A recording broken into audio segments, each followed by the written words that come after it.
지금의 시대를 여러 가지로 표현을 이제 하기도 하지만 특별히 얼마 전에 어떤 미디어를 통해서 제가 들었던 공감이 되는 한 표현이 있었습니다. 1인 시대, 개인 시대. 그러니까 물론 개인주의는 이미 현대사에 굉장히 우리 안에 만연해 있는 그런 주의이기도 하지만 특히 지금은 1인 언론 시대, 모두가 다 언론의 역할을 하고 개인 미디어를 통해서 각자의 생각, 의견들을 적극적으로 표출하는 그런 시대라고 합니다. 그런 세대라고 합니다. 그리고 어떤 통계를 보니까 이제는 독자보다 작가가 더 많은 시대가 되었다라는 그런 통계도 있더라고요. 그러니까 각자가 다 개인 미디어를 가지고 있고 각자가 자신의 SNS를 가지고 있고 거기에다가 자신의 어떤 생각이나 글들을 포스팅하고 피력하고 하는 그런 행위 하나하나가 어떤 그 글을 쓰거나 아니면은 영상을 제작하거나 그런 행위가 된다면 그게 다 작가의 영역이라는 거죠. 뭐 진지하게 글을 쓰시는 분들도 더 많아졌고, 그래서 독자보다 작가가 더 많아진 그런 시대가 지금 현재 시대라고 하는 그런 이야기를 들었습니다. 듣고 보니까 틀린 얘기는 아니더라고요. 정말 저마다 각자의 이야기를 더 많이 하고자 하는 그런 욕구가 있는 그런 시대인 것 같아요. 그러다 보니까 점점 더 어떤 개인주의가 더 이제 활발해지고 또 주체적인 삶, 내가 내 스스로의 그 인생길을 만들어 간다는 그런 생각을 가지는 동시에 자연스럽게 굉장히 싫어하는 느낌이 있어요. 싫어하는 그런 이 상태가 있어요. 뭐냐면 통제받는 상태.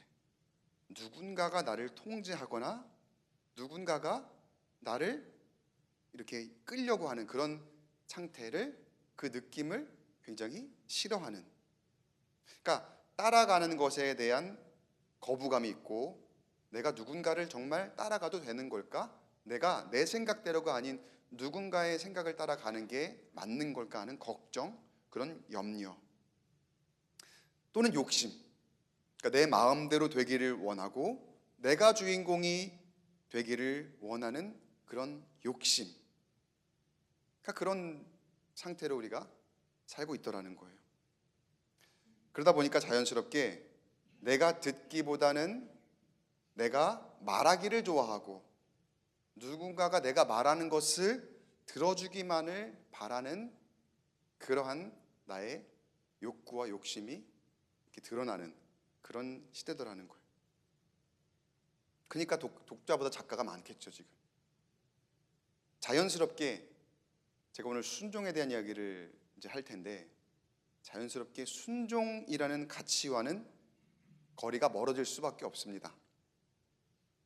순종하면 불편할 것 같고, 순종하면 부자유스러울 것 같고, 순종하면 결정적으로 지는 것 같다, 그런 생각이 드니까.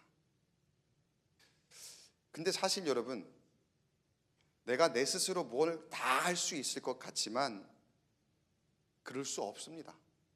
내가 스스로 모든 것을 다 할 수 없고, 그리고 다 책임질 수도 없습니다. 우리가 말은 막 뱉을 수 있지만 우리가 한 말에 모두가 다 책임을 질 수 있을까요? 그렇지 못할 거예요, 아마. 좀 바꿔 질문을 해볼게요. 뭐 책임 이야기 하니까 좀 무거워지는 것 같은데 바꿔 질문을 해볼게요.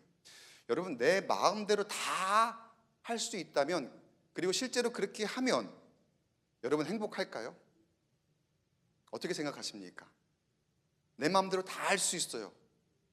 그럼 행복할까요? 아무 통제 없이 그냥 나 편한 대로 살면 즐거울까? 그러면은 기쁠까? 여기 전제는 다른 사람은 다 통제를 받고 나만 내 마음대로 할 수 있다는 전제가 있어야 아마 기쁘고 행복할 수는 있겠죠. 근데 현실은 그렇지가 않죠. 모두가 다 각자가 자기 마음대로 하고자 하는 대로 그렇게 산다면 어떨까요? 기쁘기 위해서, 내 행복을 추구하기 위해서, 내 자유를 위해서 모두가 그렇게 산다면 아마 세상은 대혼란, 대환장, 난리통이 되겠죠. 난리도 아니겠죠. 특히 여러분, 이건 좀 철학적인 질문이 될 수 있는데, 여러분, 나는 왜 살까요? 우리가 왜 살까라는 질문을 한번 던져봤을 때 거기에 순종이라는 가치가 없이 그냥 내 마음대로 살기 위해서 나는 그냥 삽니다, 나는 나 편하기 위해서 그냥 지금 사는 거예요 라고 한다면, 내 안락함과 나의 쾌락이 그저 삶의 목적이라고 답한다면, 그게 답이라면, 그럼 삶과 죽음의 문제는 어떻게 생각할 수 있을까요? 죽으면 내 쾌락과 편안함은 끝나는 거잖아요. 그러면 죽으면 목적이 없는 걸까요? 그러면 그때는 다 끝일까요? 한 가지 제가 분명한 사실을 알려드리겠습니다. 삶과 죽음은 나에게 달려있지 않습니다. 나에게 달려있는 것이 아니고, 그리고 저와 여러분은요, 우리는 우리 스스로를 구원할 수 없습니다. 인정하십니까? 삶과 죽음이 나에게 달려있잖아요. 그리고 나 스스로 나를 구원할 수 없어요. 결국 순종 없이 내가 주인공이 되어 사는 삶만을 추구한다면 그 끝에는 결국은 허무함만 남게 될 것입니다. 물론 순종의 대상은 분별을 해야 되겠죠. 분별 없이 맹목적인 순종이 되어서는 안 되겠지만, 그래도 우리에게 필요한 것이 순종이라는 가치를 오늘 말씀을 통해서 여러분에게 하나님 말씀을 대언하며 알려드리려고 합니다. 오늘 본문에서 예수님께서 세례받는 장면이 나옵니다. 그냥 상식적으로 여러분 한번 생각해 볼 때 예수님은 하나님의 아들, 그러니까 신성을 가지신 분이시죠. 아니, 하나님 본체가 되시는 분이세요. 하나님 그 자체이시기도 하세요. 자, 그러면 그 예수님이 세례를 받으실 필요가 있을까요? 세례는 사람이 받는 겁니다. 근데 하나님께서 왜 세례를 받으시겠어요? 예수님은 스스로가 하나님의 아들이심을 아셨습니까? 모르셨습니까? 아셨죠. 예수님은 아셨어요. 따라서 신성을 가지고 계신다는 것도 아셨습니다. 그런데 사람이 받는 세례를 예수님께서는 왜 받으셨을까? 첫째, 예수님이 성육신 하셨잖아요. 성육신이 뭡니까? 하나님이 사람이 되신 거죠. 사람의 몸을 입으셨어요. 그러니까 사람이 되셨기 때문에 세례를 받으신 거예요. 사람이 되셔서 기꺼이 사람이 받는 세례를 받으신 거예요. 이게 첫 번째, 예수님이 세례를 받으신 이유라고 할 거예요. 표면적인 이유. 그리고 두 번째 표면적인 이유가 있어요. 두 번째 이유를 21절, 우리가 아까 본문 말씀에서 한번 볼게요. 21절 다시 한번 같이 읽어보겠습니다. 시작. 백성이 다 세례를 받을새 예수도 세례를 받으시고 기도하실 때에 하늘이 열리며. 예수님이 세례를 받을 때 그 전에 누가 세례를 받았대요? 백성이 다 세례를 받을새 예수님도 세례를 받으셨다. 그럼 왜 예수님은 세례를 백성들이 받으실 때 같이 받으셨을까? 아니, 안 받으셔도 되고 꼭 굳이 그때 받지 않으셔도 되는데 백성들이 받을 때 따라 받으시는 것처럼 왜 그때 예수님은 세례를 받으셨고, 그게 왜 예수님이 세례를 받으신 표면적인 이유가 되는 걸까? 예수님은요, 하늘에서 오셨지만 사람들 가운데 계시면서 철저히 사람이 되시고자 하셨던 거예요. 분명히 목적이 있고 이유가 있기 때문에 그런 거죠. 사람이 되고자, 사람 가운데서 사람이 되고자 하셨다는 거예요. 미국의 조지아주에 있는 애틀랜타에 에모리 대학이라고 하는 아주 좋은 학교가 있습니다. 거기 이제 캔들러 신학대학원에 설교학 교수님 한 분이 계세요.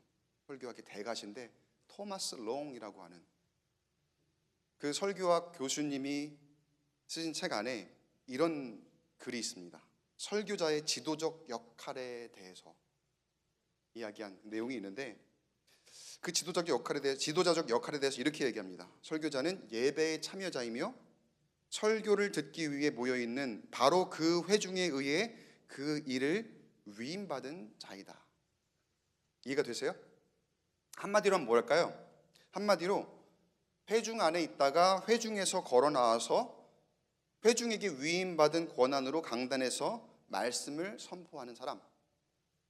한마디로 말하면 내부 사람이라는 거예요. 외부에서 온 이 이방인이 아니라는 거예요. 어떤 특별한 사람이 아니라는 거예요. 우리 중에 한 사람이라는 거죠.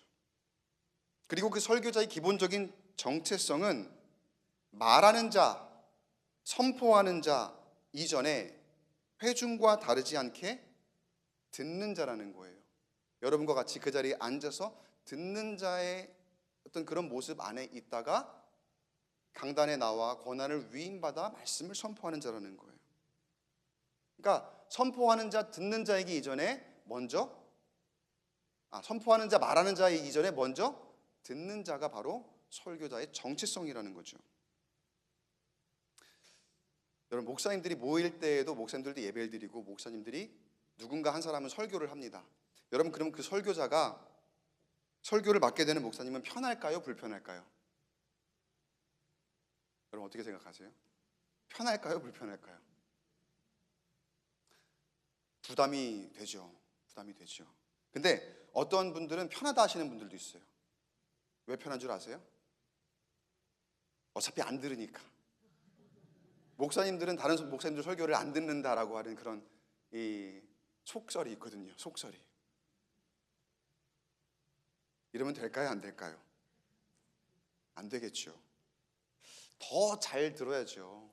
그래서 진짜 부담이 되게 해야죠. 목사님들끼리 모였을 때 목사님 앞에서 설교를 하는 목사님은 진짜 더 부담이 돼야지.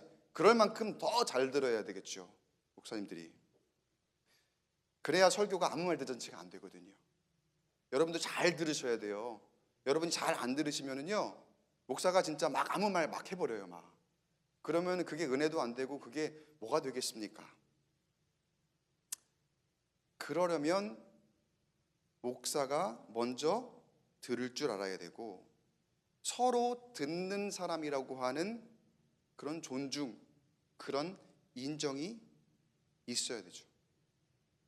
그리고 그래야 들어봐야 듣는 성도들이 이렇게 듣는구나, 이게 이렇게 들리는구나 라고 하는 그런 마음도 헤아릴 수가 있고, 여러분, 백성들이 세례를 받으실 때 함께 세례 받으신 예수님의 모습, 예수님의 가치가 딱 이런 겁니다.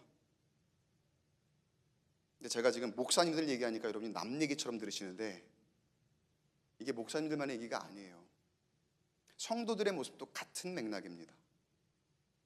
우리 각 사람이 여기에 모여 있지만, 그리고 우리도 말을 할 수 있고 또 우리의 나름대로의 내 표현이 있겠지요. 그러나 우리 각 사람은 기본적으로 다 교회 안에 있고 우리 각 사람은 다 교회에서 나오는 사람들입니다.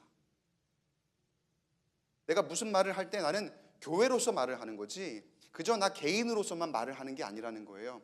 설교자에만 말할 어떤 그런 권세를, 어떤 그런 권한을 위임한 게 아니라 여러분 모두에게 각자가 말할 때 우리 교회가 서로에게 그 권한을 위임하고 위임받은 그런 존재들이라는 거예요. 우리가 말할 수 있죠. 그래서 내 영향력도 드러날 수가 있어요. 그런데 그게 먼저가 아닙니다. 교회의 정체성은, 성도의 정체성은 먼저 수용하는 것이고 먼저 듣는 것이 되어야 할 줄 믿습니다. 요구하기 전에 먼저 수용할 줄 아는 것이고, 말하기 전에, 내가 말하기 전에 먼저 듣는 것, 그게 우리 교회, 그리고 교회 안에 있는 각 개인의, 교인의, 성도의 정체성이 되어야 할 줄 믿습니다. 여기 여러분 순종의 가치가 있는 거예요. 야고보서 1장 19절에, 이건 제가 읽어드릴게요. 이렇게 되어 있어요. 내 사랑하는 형제들아, 너희가 알지니 사람마다 듣기는 속히 하고 말하기는 더디하며 성내기도 더디하라. 더 듣는 것이 우리 성도의 기본적인 정체성이다라고 야고보 사도가 우리에게 이야기하고 있죠. 그리고 그것이 기본적인 순종의 가치라는 거예요. 그리고 예수님이 그렇게 순종하셨습니다. 여러분, 예수님께서 순종으로 사람의 몸을 입으시고 성육신 하셨거든요. 여러분, 그 자체가 은혜입니다. 믿으십니까? 그 자체가 은혜예요. 그로 인해서 스스로 구원할 수 없는 우리가 구원을 얻었습니다. 그걸 은혜라고 하잖아요. 예수님께서 사람의 몸을 입고 이 땅에 오셔서 그 어느 누구도 감당할 수 없는 화목제물이 되셨잖아요. 여러분, 그 은혜가 어떻게 이루어졌습니까? 로마서 5장 19절 말씀을 제가 띄워드릴게요. 같이 한번 읽어보겠습니다. 시작. 한 사람이 순종하지 아니함으로 많은 사람이 죄인 된 것 같이 한 사람이 순종하심으로 많은 사람이 의인이 되리라. 다시 처음에 제가 서두에 드렸던 질문을 한번 드려볼게요. 예수님은 하나님의 아들이라는 사실을 당신께서 알고 계십니다. 신성을 가지신 분이십니다. 하나님의 본체십니다. 그럼 예수님이 세례를 받을 필요가 있을까요? 없을까요? 하나님은 세례받을 필요가 없죠.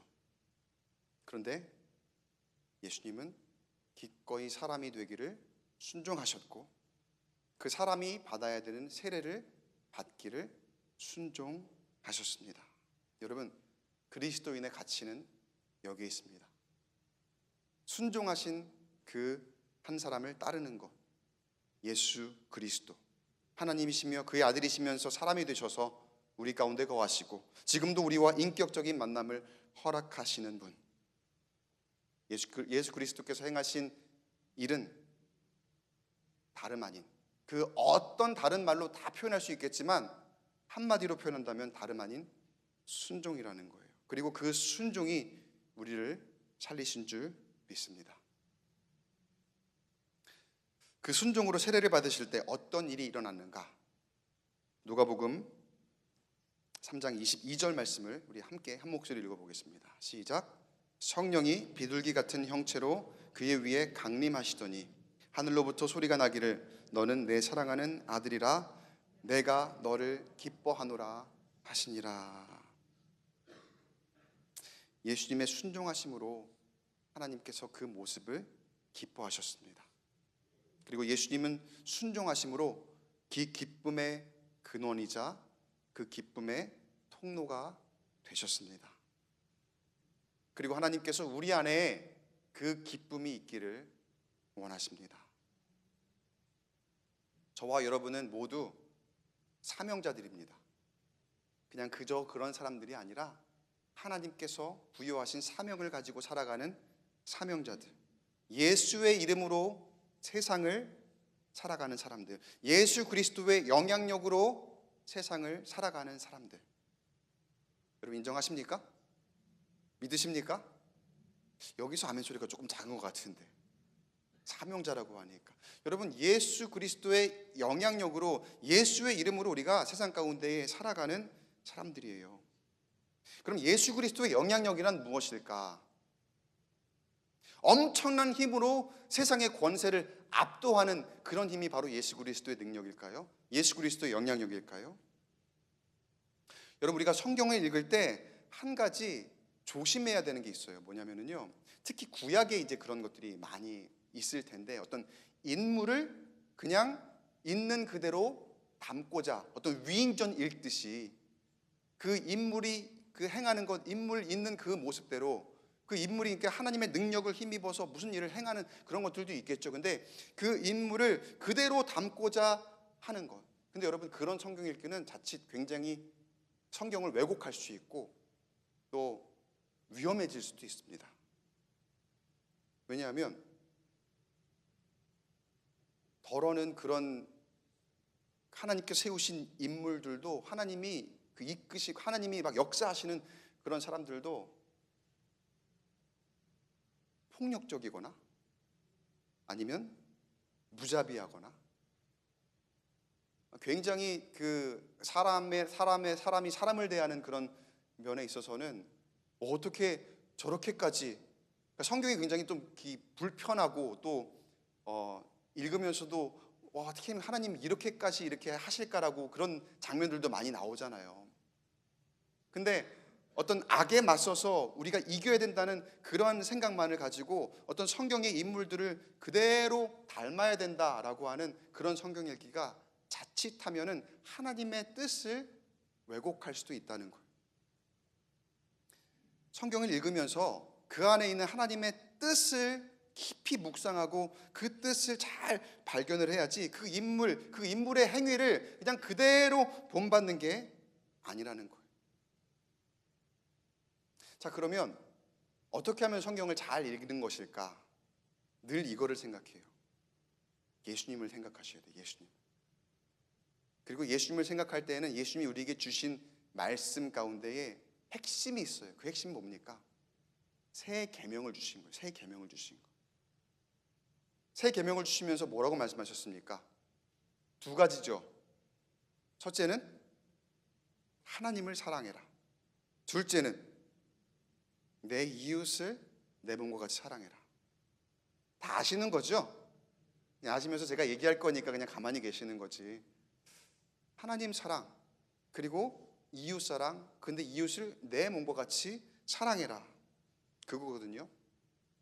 근데 이걸 계명이라 말씀하셨어요. 이걸 선지자의 강령이라 말씀하셨어요. 여러분, 계명은 어떻게 하는 겁니까? 계명이 순종하는 겁니다. 계명을 우리에게 주신 이유는 그 계명을 따라라, 그 계명대로 순종해라 라고 하시는 그 말씀이거든요. 근데 예수님께서 그 계명을 말씀하시면서 나는 됐으니까, 야, 나는 하나님이잖아, 나는 신이잖아, 그러니까 나는 됐으니까 니들이 잘 따라야지, 니들이 순종해야지, 그렇게 말씀하셨습니까? 아니에요. 예수님은 그렇게 하지 않으셨어요. 예수님은 몸소 순종을 보여주셨습니다. 아까 애초에 성육신 하신 것부터, 세례를 받으신 것부터, 그리고 그 이후에 계속해서 공생기간에 제자들과 함께 다니시면서 하신 모든 것이 다 순종의 모습이요, 순종의 본이요, 순종의 열매였다는 거예요. 그리고 우리에게 그 계명을 주시며 너희도 순종해라 말씀하고 계신다는 거예요. 그리고 오늘 말씀을 듣는 우리에게도 그 순종을 요구하시는 줄로 믿으시기 바랍니다. 그런데 우리가 하나님을 사랑한다라고 하면서 사람을 미워하고 온갖 비난과 정죄로 그 삶이 채워져 있다면, 나와 좀 의견이 맞지 않는다고, 나와 좀 색깔이 다르다고, 그리고 나랑 수준 차이가 좀 난다고 어떤 사람에 대한 비난, 정죄, 그러한 모습으로 그 삶이 채워져 있다면, 우리가 입술로는 하나님은 사랑이시라 그렇게 얘기하면서, 아니 그 말 자체를 자신 있게 할 수 있을까요? 입술로는 그렇게 얘기하지만 내 삶은 하나님의 사랑을 전혀 드러내지 못하고 있는데, 그 사랑이라는 그 의미조차를 표현할 수 없는 그런 삶인데 어떻게 하나님은 사랑이시라 우리가 이야기할 수 있을까요? 그래서 예수님께서 두 번째 계명을 주신 거예요. 내 이웃을 내 몸과 같이 사랑하라. 먼저는 너를 사랑해라, 나 자신을 사랑해라 말씀하신 거예요. 그리고 난 다음에 너를 사랑하는 것 같이 내 이웃을 사랑해라. 거기에는 여러분 나 자신을 사랑하는 것이 반드시 있습니다. 지금 시대에는 나를 사랑하는 것도 굉장히 중요한 것 같아요. 나를 먼저 잘 품고, 그리고 나를 존중하고, 내가 예수님의 자녀라는 것, 하나님의 자녀라는 것을 잘 인식하고, 그리고 나를 사랑하는 만큼 내 이웃을 사랑하는 것, 여기에 담긴, 예수님께서 그 계명 안에 주신 여기에 담긴 의미는요, 나의 삶에 먼저는 책임감을 가져라. 그리고 그만큼 이웃의 삶에 책임감을 가져라. 여러분 지금 옆에 계시는 분들, 뒤에 앞뒤로 계시는 모든 분들이 우리의 이웃이고, 여러분 우리는 서로를 향한 책임감이 있는 사람들이고 그런 공동체라는 거예요. 그리고 예수님은 그렇게 하셨고 그렇게 말씀하셨는데, 우리가 과연 그 예수님의 계명을 붙들고 살아가는 사람으로서 진정 내 안에 그런 책임감이 있는가? 말씀을 들은 저와 여러분이 이번 한 주간 한번 그렇게 생각해 보셨으면 좋겠습니다. 시대의 정황들을 보면은요, 참 예의가 없어요. 우리 어떤 커뮤니티, 어떤 특정한 커뮤니티를 얘기하는 게 아니라 사회 자체가 정말 그 어느 때보다 예의가 없어요. 그러니까 개인의 자유, 권리를 추구하기 위해서 그게 중요하다고 생각하니까. 근데 그것만 중요한 게 아닌데, 그거를 추구하다 보니까 타인에 대한, 이웃에 대한 존중이라든가 배려라든가 그 예의가 정말 없습니다. 그러니까 어느 시대보다 명예훼손이라는 단어를 정말 많이 듣는 것 같아요. 명예훼손. 너무나 흔하게 듣는 말이 돼버렸어요. 어떻게 그런 말을 이렇게 쉽게 듣는 그런 시대가 되었을까? 그러니까 말도 말이지만 우리가 그 뉴스 댓글 같은 거 있잖아요. 그런 것들을 보면은 정말 무례하게 짝이 없습니다. 그리고 특히 남성들이 이렇게 모여있는 남초 커뮤니티가 있다 그래요. 저는 그런 데를 잘 모르는데, 남성들이 이렇게 모이는 어떤 그런 커뮤니티에 들어가면은 거기는 완전히 무슨 시궁창 같아요. 시궁창. 너무나 아무런 말을 그냥 불특정 다수를 향해서 비난을 하고, 또 그냥 막 여하튼 욕설이 난무하고 비하하는 이야기나 그런 것들이 많으니까. 그러니까 세상이 그래요. 자, 그런데 여러분, 세상이 그렇다면 교회는 어떨까요?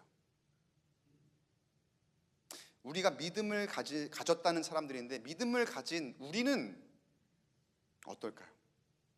교회는 그런 무례함으로부터 자유로울까? 제가 이렇게 이제 성도의 생활서부터 지금까지 신앙생활 하면서부터 목회의 어떤 그런 여정까지 쭉 와 봤을 때 크게 다르지는 않아요. 보면은 전에 한번 우리 교회가 아니니까 제가 조심스럽게 한번 제 경험담을 얘기를 드리는데, 이건 하나의 경험일 뿐이에요. 제가 주차부를 이제 맡아서 담당할 때가 있었습니다. 그러니까 주차부에 계시는 분들을 격려하기 위해서, 이거 우리 교회 아닙니다. 오해하지 말고 들으세요. 주차부에 계시는 분들을 격려하고 기도해 드리려고 나가서 또 같이 주차내도 좀 하면서 이렇게 있었는데, 그날 차들이 갑자기 좀 많이 몰려오고 차들이 좀 이게 밀렸어요. 그러니까 주차가 조금 더디게. 그리고 어느 한 차가 말을 안 듣고서 이쪽으로 가라고 했더니 반대로 간 거예요. 그러니까 차가 이렇게 엉킨 거죠. 그러니까 어느 한 대가 이쪽으로 마주하고 있는데, 그러니까 맞아요. 이 차가 잘못한 건 맞아요. 그래서 이 차가 지금 길을 막고 있는데, 운전이 좀 초보이신지 어쩐지 길을 이렇게 뒤로 후진을 잘 못하시고 하는 거예요. 그러다 보니까 저쪽에 차들이 이제 원래 방향으로 와야 되는 차들이 조금씩 한 대씩 두 대씩 계속 밀리기 시작하니까 완전히 막 거기가 아수라장이 된 거죠. 차가 다 막혀 있으니까. 근데 웬만한 분들은 다 참으시는데, 그 중에 어떤 남성분이 차에서 내리시더만 제가 누군지도 모르고 저를 향해서, 제가 주차부원인 줄 알았겠죠. 주차부원이라도 그러면 안 되죠. 네? 제가 구체적으로 어떻게 표현했는지는 얘기하지 않겠습니다만, 주차 관리 똑바로 안 하고 뭐 하냐고. 지금 차가 이렇게 돼 있으면 빨리 저 차를 빼야 될 거 아니냐. 근데 이렇게 얌전하게 얘기하지 않았어요. 얌전하게 얘기한 게 아니라 왜 어떤 갑질하는 어떤 그런 고객님께서 백화점이라던가 아니면 마트에서 이렇게 직원들에게 이제 그 어떤 뉴스상에 이렇게 녹취된 거 들리는 약간 그런 느낌 있죠. 그런 식으로 제가 누군지를 모르고 그렇게 대하시더라고요. 그러니까 주차 부원인 줄 알고 그랬겠지만 제가 그때 알았어요. 주차 부원들이 고충이 되게 많으시구나. 주차 부원들이 굉장히 힘드시겠구나. 성도들을 이렇게 감당하시려면. 근데 그 성도들이 교회 예배드리러 오신 분인데 순간 그런 무례함을 그렇게 보이시더라는 거예요. 기본적으로 무례할 때는 여러분 불만이 있다는 뜻일 겁니다. 불만이 있으니까 내가 무언가를 항변하고 얘기하다 보니까 무례해지는 거죠. 그런데 여러분, 무례함으로 자신의 불만이 해소되고 곧바로 기쁨이 생길까요? 진짜 기쁨이 생길까요? 내가 지금 한번 무례함으로 내 요구가 들어졌어요. 그러면은 그때 바로 불만이 해소가 딱 되고 내 마음이 다시 평안을 얻고 기쁠까요? 만약에 그렇다면 좀 무례할 수도 있다고 봐요. 그래서 진짜 기쁨이 생긴다면은. 근데 사실 그렇지가 않거든요. 기분이 나빠서 한번 무례하게 되면은 그로 인해서 더 불편한 상황이 생기고 더 큰 싸움이 생기기도 하고 그로 인해 더 악한 영의 이 역사 가운데로 빠져갈 수 있더라는 거예요. 아니 예배하러 왔는데, 봉사로 왔는데 거기에서부터 예배의 은혜는 다 떨어지고 계속 기쁨 없이 불평과 불만만 계속 쌓이게 되는, 그러니까 봉사를 하더라도 그게 그냥 일이 돼버리는 거죠. 몸만 힘든 일이 돼버리는 거고 아무런 기쁨이 없는 그런 모습이 되어버리더라는 거예요. 사랑하는 성도 여러분, 바라기는 오늘 말씀을 통해서 예수님께서 보여주신 순종의 열매를 우리 함께 맺어가기를 바랍니다. 다른 것 아닌 아까 가르쳐주신 그 계명 딱 그 2개예요. 2개. 어떻게 하나님을 사랑할까? 그리고 어떻게 말씀해 주신 것처럼 내 몸 사랑하듯 내 이웃을 사랑할까? 그 2개가 같이 이루어져야 되는 거예요. 어느 것 하나만 가지고 내가 진정 하나님 말씀에 순종합니다라고 할 수 없고, 그 순종함의 가치를 통해서야만 우리가 진정한 삶의 기쁨을 누릴 수 있게 될 줄 믿습니다. 예수님께서 세례를 받으실 때에 하나님의 음성이 들리며 내 사랑하는 아들 내가 기뻐하노라 말씀하셨던 것처럼 우리 안에 항상 하나님 앞에 순종하는 가운데에, 근데 그 순종이 예수님의 계명을 우리가 잘 생각해 본다면요, 그저 저 하늘을 향한 순종 그것을 이야기하시는 게 아니에요. 원래 우리 교회의 주제가 뭡니까? 주제 표어가 Say Yes죠. Say Yes. Yes, yes. 여기에 순종의 의미가 담겨 있는 건데, 근데 이것이 단순히 주님 나에게 말씀하실 때 기본적으로는 그렇죠. 근데 주제 성구가 뭔 줄 아세요? 주제 성구? 에베소서 5장 21절이 올 한 해 주제 성구예요. 같이 한번 읽어보겠습니다. 시작. 그리스도를 경외함으로 피차 복종하라. 할렐루야. 주님께서 우리 공동체에 올 한 해 원하시는 순종의 모양은 당연히 하나님 앞에 순종해야 되겠죠. 그런데 서로에게 순종하는 것, 서로를 향해 우리가 소통하는 가운데에 서로에게 존중이 있고 서로에게 위로가 있고 또 서로에게